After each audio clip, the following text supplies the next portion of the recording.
Titikapin ko po na maging magaling talaga kayo. Nag-practice pa po ko namin sa bahay namin. Sige na po, subukan nyo na po ko. Sige na po. Sige, sige na. Ladies and gentlemen, si Cecilio Susuman. Salamat po. Ang pamagat po ng i-declaim ko ngayon ay sino ang dapat tikiin? Sino ang dapat tikiin?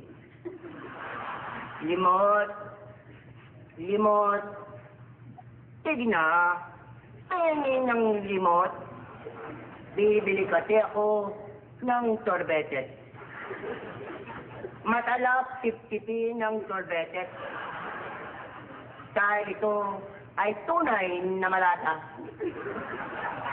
Buti na lang, may isang babae sa aking nagbigay ng 10 dito. Wala pa raw siyang matawa. Ang ibig sabihin, siya ay ang saya-saya ko dahil mahilig ako sa kung akong mag-aasawa, gusto ko ay ang kaso, biglang dumating ang bading niyang kasama. Inaway ako at sinuntok sa note. Ang sakit-sakit ng aking note. Kaya sabi ko sa kanya, lagot ka sa akin, itutumbong kita. Sabi nga sa akin, puro katumbong, puro katumbong. Wala kang alam gawin, kundi tumbong. Kaya ang ginawa ko, sinigawan ko rin siya. Ang sabi ko, huwag mo kong titiin. Dahil kilala kita, wala ka rin alam, kundi ang maniki ng maniki. Puro katiki, puro katiki, puro katiki.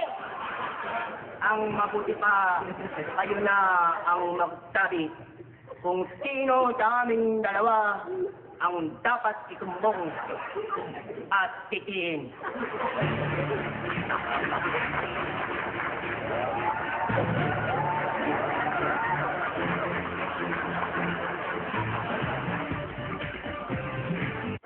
Before, I was happy naman with my facial cleanser.